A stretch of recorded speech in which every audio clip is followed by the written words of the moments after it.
Assalamualaikum warahmatullahi wabarakatuh. Alhamdulillahi rabbil alamin wa afdalus salati wa atammut taslim ala sayyidina wa nabiyyina wa maulana Muhammadin as-sadiqil amin al-mab'uthi rahmatan lil alamin wa ala alihi الطيبين الطاهرين وصحابته الهداة المنتجبين وعلى من تبعهم بإحسان إلى قيام يوم الدين أما بعد. Hadirat al-muhtaramin yang kami muliakan, saya punya guru lagi di sini, namanya Syekh Dr. Syarif As-Sawaf dari Damaskus.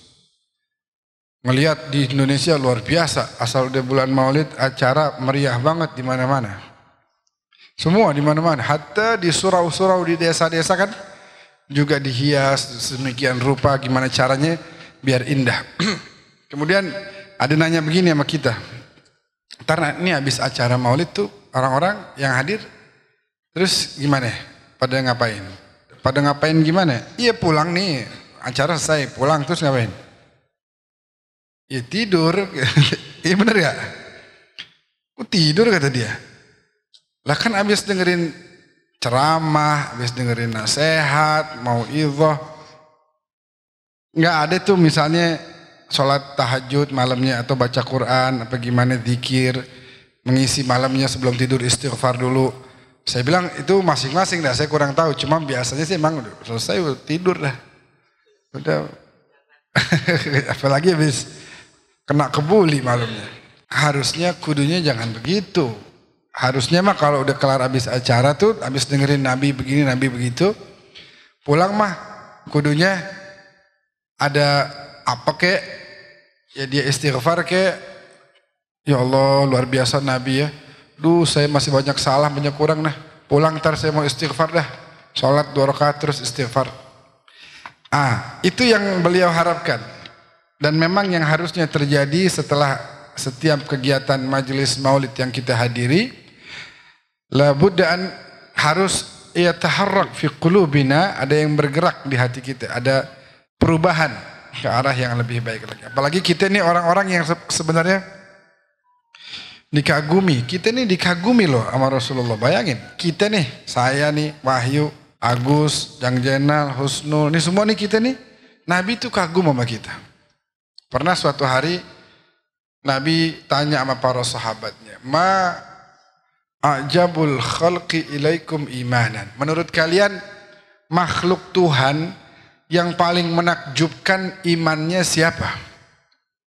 Kata para sahabat, qalu al malaikah, para malaikat ya Rasulullah. Nabi bilang, wa malahum la yu'minun wa hum inda rabbihim. Kalau malaikat mah udah pasti beriman, nggak perlu ditakjubin, orang dia tinggalnya di sisi Allah, hidup di sisi Tuhan yang Maha Esa. Terus mau nggak beriman ya nggak mungkin. Jadi nggak menakjubkan buat saya itu. Kalau gitu para sahabat bilang al-anbiya, para nabi, para rasul. Beliau bilang wa malahum la yu'minun wal wahyu yanzilu alaihim. Para nabi mah ya udah pasti beriman, dapat wahyu dari Allah. Kata Nabi Muhammad, para nabi itu Adam, Nuh, Ibrahim, Musa, Isa dan lain-lain, ya pasti beriman. Orang terima wahyu dari Allah, ya masa nggak beriman? Oh gitu. Para sahabat jawab lagi, nahnu ya Rasulullah, kami para sahabatmu. Nabi bilang lagi, wa malakum la tu'minun wa Rasulullah baina adhurikum. Gimana kalian nggak beriman? Wajar kalian beriman. Ada saya di tengah-tengah kalian. Kalian dengar ucapan saya, kalian lihat mukjizat saya, bagaimana saya belah tuh bulan jadi 2, wan syaqqal qamar. Kalian lihat bagaimana ketika kalian kehausan nggak ada air, saya keluarin air dari jari jemari saya. Kalian lihat bagaimana ketika para sahabat ada satu yang matanya tercongkel pada saat perang, saya ambil, saya balikin lagi. Kalian lihat bagaimana air ludah saya bisa merubah air yang asin menjadi manis seperti madu. Kalian lihat bagaimana satu panci makanan bisa cukup dimakan buat 1000 orang, bahkan gak berkurang sama sekali. Kalian lihat itu semua. Terus kalian beriman sama saya? Ya pasti. Yang kalian lihat mukjizat saya. Itu satu hal yang gampang sebenarnya. Udah ngelihat iman. Ya udah ngelihat beriman. Terus siapa dong ya Rasulullah? Nabi bilang hum laqaumun ya'tuna min ba'di yajiduna suhufan. Mereka adalah kaum yang datang sepeninggalku, lalu mereka melihat ada lembaran-lembaran nih. Lembaran ini, lembaran 1, lembaran 2, lembaran 3. Mereka mau beriman sama itu. Yu'minuna biha walam yarawni. Padahal mereka nggak pernah melihat aku, nggak pernah mendengar aku menjelaskan tentang isi lembaran-lembaran tersebut. Nabi bilang, hum a'jabul khalqi imanan. Mereka lah makhluk yang keimanannya layak untuk dikagumi. Shallu ala Nabi Muhammad. Jadi kita nih dikagumi sama Nabi Muhammad. Coba lihat. Luar biasa. Nah tadi kita sempat bahas sedikit bahwa Nabi Muhammad itu kan mukjizatnya banyak. Belah bulan, keluarin air. Ada wali apa? Wali karomahnya kan macam-macam. Ada wali bisa ada di beberapa tempat. Ada wali yang bisa ceritanya jalan di atas air. Nah, itu semua benar adanya, tapi menurut hemat saya, dalam ceramah-ceramah itu sebenarnya bukan itu yang harus mendapat porsi besar. Karena kalau kita dengar, oh wali naik di atas air, terus kita bisa contoh apa? Benar gak? Coba kita mau naik jalan di atas air. Tenggelam gak?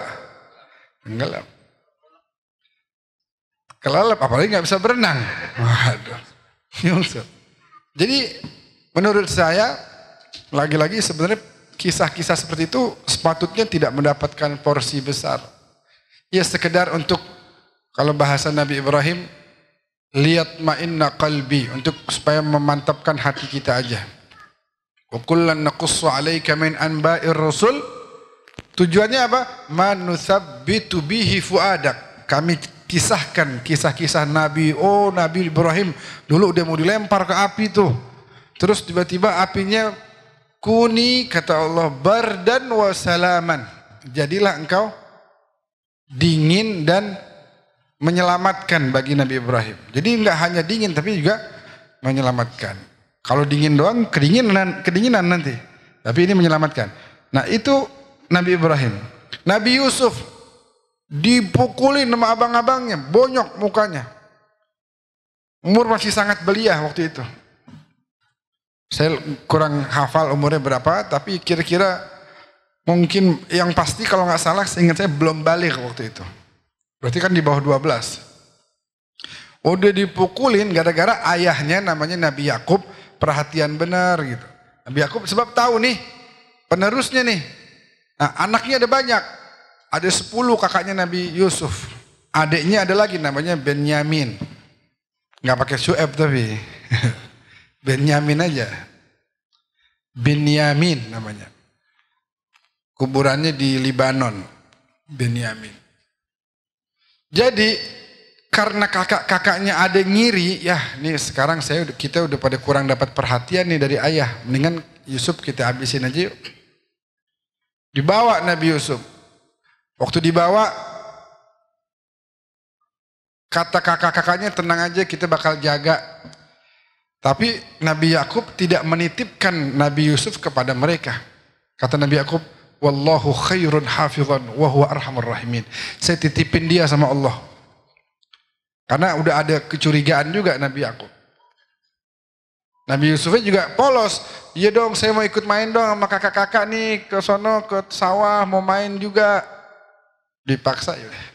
Wallahu khairun hafizan wa huwa arhamur rahimin. Bener aja di sawah dipukulin yang satu namanya Yahuda. Dari situ kemudian nama Yahudi. Kakaknya namanya Yahuda. Keturunannya namanya Bani Yahudi. Yang sekarang ada nih. Yahuda ini udah megang pisau mau habisin Nabi Yusuf. Kata kakaknya lagi namanya Lawi. Jangan. Jangan dipukul, jangan dibunuh. Biar bagaimana dia adik kita. Iya kita cemburu. Iya kita sebel sama dia. Cuman jangan sampai dibunuh juga. Habis gimana? Jatuhin aja ke sumur. Jadi jangan kita yang bunuh dia. Ntar sumur dah tuh. Dia juga lama-lama nggak dapat makan, nggak dapat ini juga ntar habis sendiri.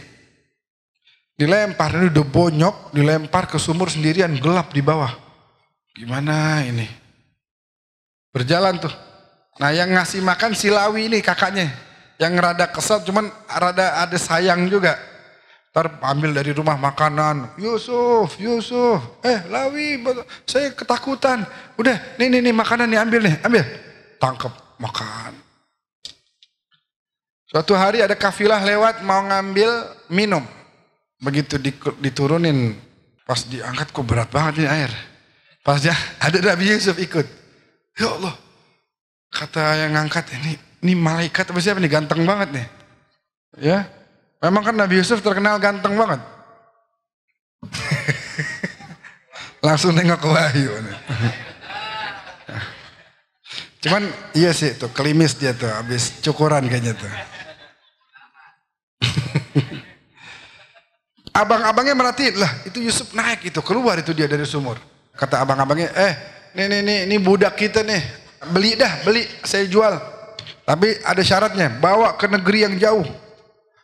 Wa syarauhu bi thamanin bakhsin darahima ma'dudatin.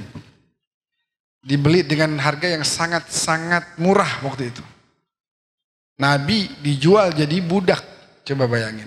Kakaknya habis itu senang dah aman. Yusuf udah jauh, kita nggak bakal lagi terbagi kasih sayangnya dari ayah kita. Kita udah dapat perhatian yang lebih sekarang dari ayah kita. Udah dipukulin, dilempar ke sumur, dijual jadi budak. Tapi apa? Wallahu khairun hafizan. Kata Nabi Yakub doanya, wa huwa arhamur rahimin. Ada Allah di situ. Yang akhirnya kemudian menjadikan Nabi Yusuf sebagai penolong jutaan warga Mesir dan sekitarnya. Yang satu 7 tahun kering kerontang. Sawahnya nggak tumbuh sama sekali. 7 tahun. Nabi Yusuf nih yang tolongin. Ya, kata Nabi Yusuf 7 tahun pertama bakal banyak hujan, tanam, ntar cara nanamnya begini. Ntar kalau udah itu hasil gandumnya jangan dikeluarin dari batangnya. Biarin taruh. Itu semua Nabi Yusuf. Sebab kalau gandumnya dikeluarin dari batangnya, dia bakal setahun itu bakal rusak. Tapi karena ditaruh di batangnya nggak rusak sampai 7 tahun. Dan yang hebat lagi apa?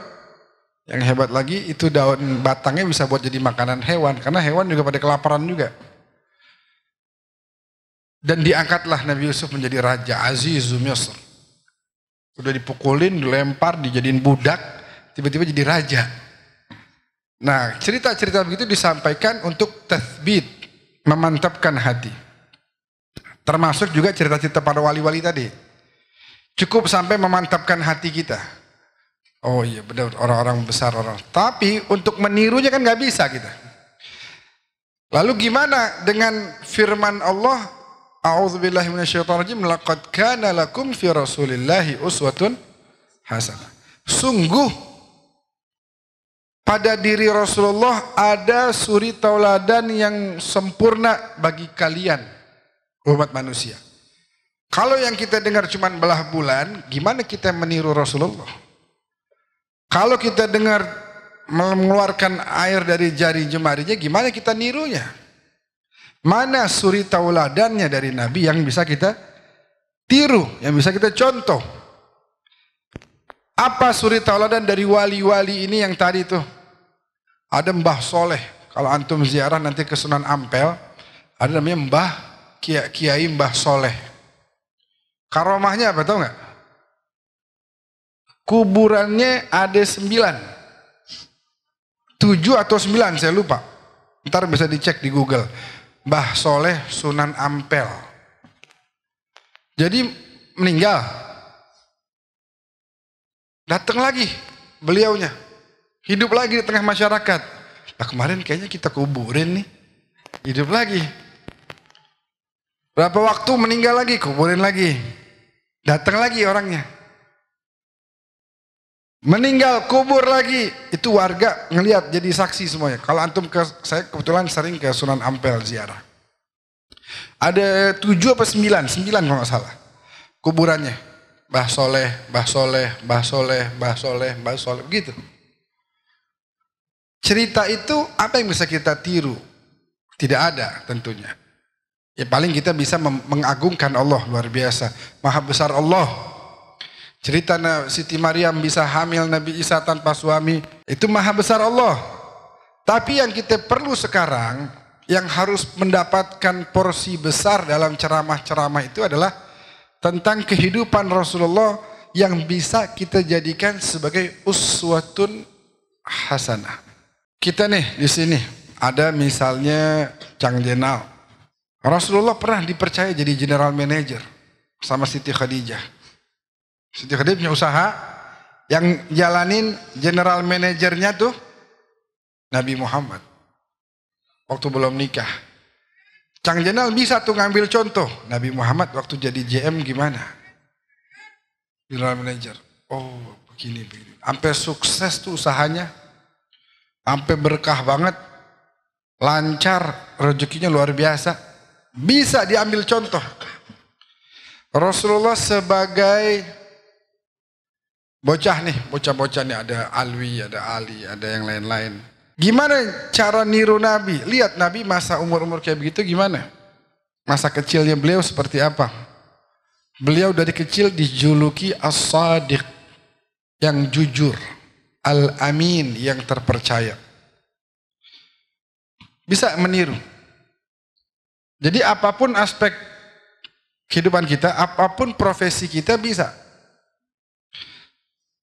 Tadi sebagai yang diberi amanah, baik diberi amanah oleh Allah, diberi amanah oleh Siti Khadijah, juga Nabi diberikan amanah oleh musuh-musuhnya Nabi juga. Sebab musuh-musuhnya itu kalau mau keluar dari kota Mekah, mau nitip barang-barangnya nih, duit, mau taruh mana, kan gak ada bank dulu.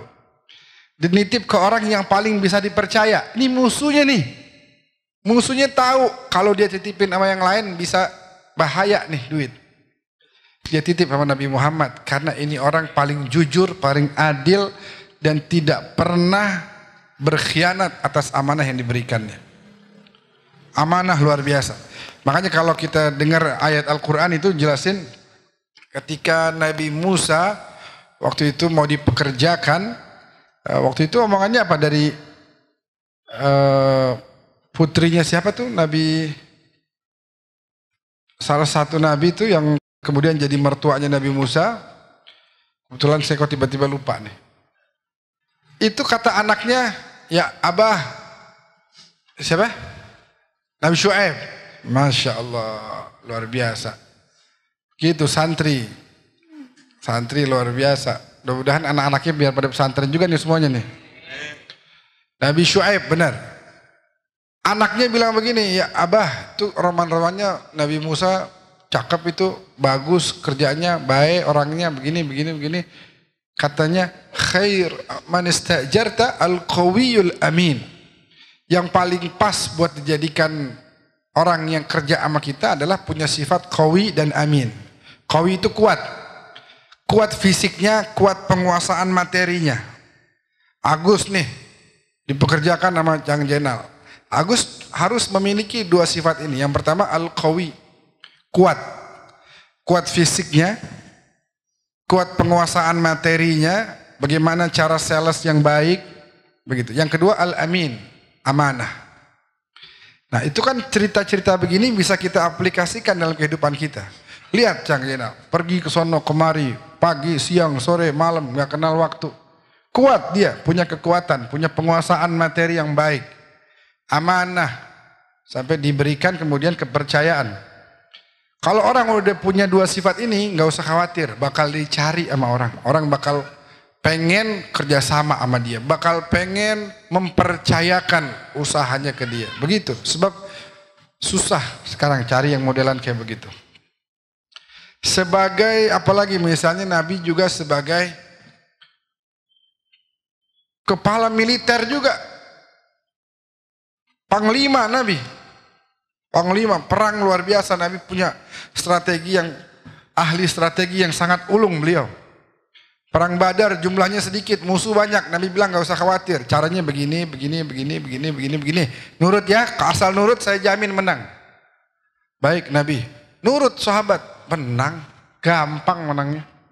Perang-perang yang lain, ada Khandak, ada Khaybar, dan perang-perang lainnya Nabi atur strategi sedemikian rupa, dan akhirnya menang. Ada perang yang kalah waktu itu, perang Uhud. Cuma bukan karena Nabi salah strategi. Nabi udah benar strategi, cuma orang-orang di situ sebagian kagak mau nurut sama Nabi. Sebenarnya bukan gak mau nurut, lebih ke berijtihad sendiri. Punya pikiran sendiri. Nabi bilangin nih, begini ya, kalian saya tugasin ke atas Bukit Uhud tuh. Bukit Jabal Rumat namanya. Kalian para pemanah naik ke situ ya. Dengerin, kalau nanti saya udah perintahin turun baru turun. Sebelum ada perintah jangan turun ya. Kata Nabi begitu. Nah, kan Al-Quran jelas. Wa ma kana lil mu'minin wala mu'minatin idza qadallahu wa rasuluhu amran ay yakuna lahumul khiyaratu min amrihim. Enggak boleh orang beriman, muslim, muslimah, mukmin, mukminah, enggak boleh kalau Allah udah dan nabinya udah menetapkan satu perkara terus punya pilihan lain, nggak boleh. Kalau Nabi dia bilang A, jangan sampai ke B dah tuh. Apalagi sampai ke C, D dan seterusnya. Maka ingat jangan turun. Baik ya Rasulullah. Nah ini begini, begini ya. Oke, siap. Jalan perang. Menang lagi. Emang Nabi ahli perang, ahli strategi, orang yang paling cerdas. Akhirnya menang Nabi. Umat Islam menang. Yang celaka apa? Yang di atas belum dapat perintah turun. Mayoritas tinggal sisa dikit doang. Kata yang sisa sedikit, jangan turun. Tak dulu Nabi belum perintah. Iya kan udah menang, nggak lihat tuh musuh udah berkabur. Iya tapi Nabi bilang, ingat jangan turun sebelum ada perintah. Iya itu kalau kita belum ini menang. Kalau ini udah menang. Akhirnya bener aja. Pas mereka turun, waktu itu kafir Quraisy dipimpin oleh Khalid bin Walid melihat, wah ini Jabal Rumat udah tinggal sedikit, serang balik dari belakang. Umat Islam kalah, bahkan Nabi pun sampai terluka di perang Uhud. Pelajaran buat kita, mau menang, mau sukses, nurut sama Nabi. Udah nurut aja dah, kalau nggak nurut celaka. Gitu ya. Nabi sebagai apa lagi? Suami. Nabi sebagai suami, ini banyak suami-suami di sini. Bagaimana beliau dengan Siti Khadijah? Subhanallah. Beliau cinta, sayang dan menghargai Siti Khadijah. Bahkan Siti Khadijah udah meninggal pun Nabi tetap sebut terus namanya. Asal dapat kiriman makanan, Nabi bilang, sini, tolong bantuin saya nih, antar ke rumahnya si Fulanah tuh, sahabatnya Khadijah. Siti Khadijah udah meninggal nih. Di Mekah, Nabi udah pindah ke Madinah. Namanya terus disebut. Rahimallah Khadijah. Begitu selalu mendoakan. Waktu ke Mekah, orang pada nawarin Nabi, tinggal di rumah saya. Di rumah saya aja ya Rasulullah, lebih dekat. Rumah saya lebih besar. Nabi bilang, enggak. Mohon maaf. Saya mau bangun kemah dekat makamnya Khadijah. Saya kangen, rindu sama Khadijah. Lebih milih tinggal dekat sama istrinya yang udah meninggal. Luar biasa Nabi Muhammad. Kepada istri-istri yang lain juga begitu. Cinta dan kasih sayangnya begitu terasa. Doanya setiap malam untuk Siti Aisyah yang terkenal itu.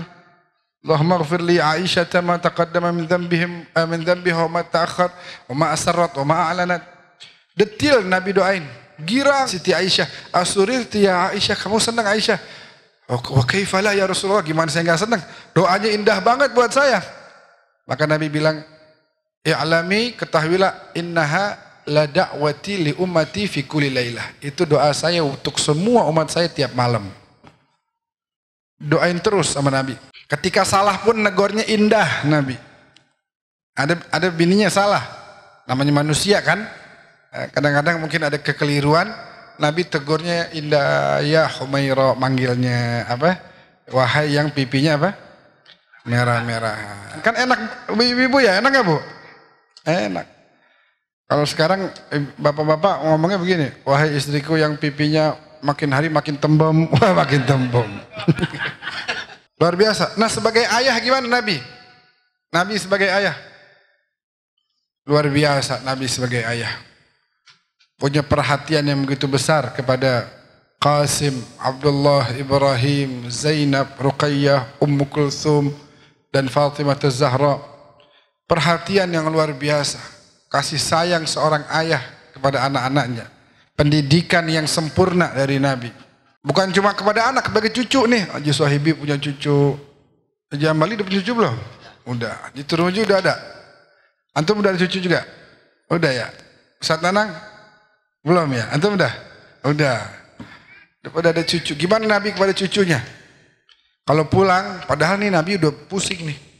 Maksudnya tugas dari Allah itu kan banyak ya.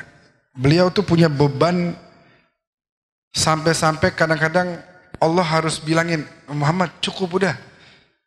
Kalau yang nggak beriman, kamu nggak bakal dapat dosa kok gara-gara mereka nggak mau beriman. Tenang aja, kamu nggak disalahin. Tapi Nabi selalu mikirin. Ada yang bikin dosa, tuh orang tenang-tenang aja. Nabi yang pusing.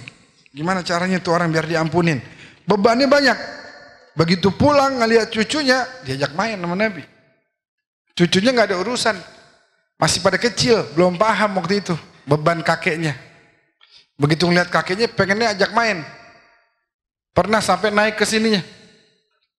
Sayyidina Hasan sama Sayyidina Husain naik ke punggungnya Nabi. Nabi duduk sampai bungkuk begitu. Dan Nabi jalan pakai tangannya. Coba lihat. Orang yang ngelihat ngomong begini. Ya Sayyidina Al-Hasan wa ya Sayyidina Al-Husain. Ni'mal markubukumah. Tunggangan terbaik adalah tunggangan yang sedang kau tunggangi saat ini. Luar biasa. Itu punggung yang naik ke Sidratil Muntaha. Kamu jadikan tunggangan. Kata Nabi apa? Wa ni'mar rakibani huma. Dan penunggang terbaik adalah mereka berdua. Dikasih tuh. Dikasih haknya untuk bermain. Sebagai anak kecil. Kasih perhatian. Bapak-bapak nih kalau habis kerja kan capek ya. Pulang ya kasih perhatian sama anak-anaknya. Gimana anaknya mau nunjukin tugas sekolah. Lihat. Masya Allah bagus bener nih. Ya, jangan kita tolak. Jangan kita sibuk dengan handphone kita. Ya udah seharian. Tuh anak saya tuh Zainab tuh yang suka datang tuh. Zainab tuh kalau kita pulang kadang-kadang ditungguin. Nanya sama emaknya, ini baba mana belum pulang-pulang. Ntar kita pulang dia tunjukin gambar. Padahal dia gambar ya namanya anak kecil ya. Apa ya biasa aja. Cuman dia perlu penghargaan, perlu kasih sayang, perhatian. Ya kita, oh Masya Allah cakep bener. Wah dia girang tuh senyum gitu. Nah, dia sampai nungguin, anak begitu. Nah itu Nabi sebagai seorang ayah, sebagai seorang kakek. Apapun sebagai teman. Nah gimana Nabi sebagai teman? Nah, kan kita masing-masing punya teman nih. Tiru Nabi sebagai teman yang baik. Nabi bercanda gak? Bercanda banget Nabi. Ya lahul khuluqus sahal. Akhlaknya beliau tuh sederhana gitu. Bukan yang terus tajam mukanya, enggak. Luar biasa. Dan kalau bicara tentang rumah tangga memang dengan Siti Khadijah itu beliau mesra banget. Sampai Siti Khadijah ngomong begini. Siti Khadijah kagak pernah berani ngangkat mukanya begini di depan Nabi Muhammad. Ini kalau lagi berhadapan kayak saya sama Wahyu nih, Siti Khadijah pasti nunduk, gak berani ngelihat. Nunduk gitu. Iya ya Rasulullah siap ya. Asal udah jauh berani tuh pandangin wajah Nabi, Masya Allah indah bener wajah Rasulullah. Sampai ngomong begini. Inna yawman lam takun aini li'ainika nadhirah lam akun ahsabhu min ayyami umri. Kalau ada satu hari di mana mataku ini tidak bisa memandang ke arah wajahmu ya Rasulullah, maka hari itu saya enggak jadikan bagian dari umur saya. Romantis.